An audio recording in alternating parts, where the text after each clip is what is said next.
Hey, it's Break with Remax. I hope you guys are doing well. And I want to talk to you about the bombshell verdict that came out of a class action lawsuit in Missouri that could upend the real estate industry as we know it.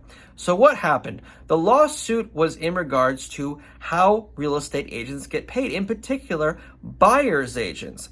Historically, when someone's wanted to sell their property and use a real estate professional, the real estate professional is offered a commission, and part of that commission is offered to a buyer's agent who brings a ready and willing buyer to the table.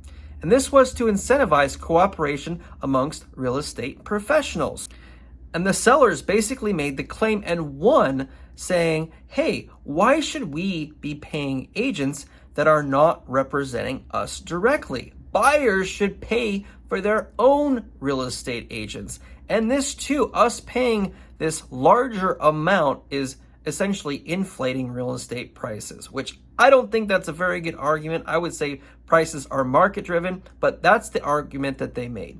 The other argument that they made was that buyers should have the ability to negotiate with their own agent what their own agent gets paid, as opposed to that amount just being set by a seller. And so this lawsuit was won, resulting in a $1.8 billion settlement. And according to the Sherman antitrust law, this could be tripled. So some of the major brokerages around the country could be shelling out big bucks on this lawsuit to essentially pay back these sellers. The bigger picture here is that the Department of Justice has been watching on the sidelines, and they could potentially get involved and say, hey, look, sellers will not pay another agent that is not being directly represented by them.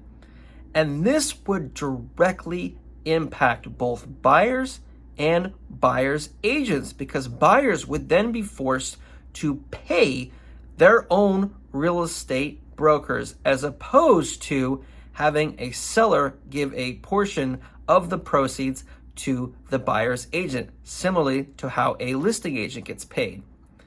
So this could be dramatic in how real estate business is done. It could dramatically hurt some buyers who want to have their own representation but don't necessarily have the money to pay a real estate professional.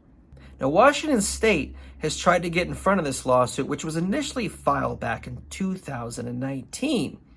And Washington State, the Northwest MLS, has introduced two new major revisions to how we do contracts. Number one is when a seller lists their house, how a buyer's agent gets paid is separated from a listing agent, to where it was before there was a total commission, and of that total commission, a percentage would be given to a buyer's agent if a buyer's agent procured a buyer.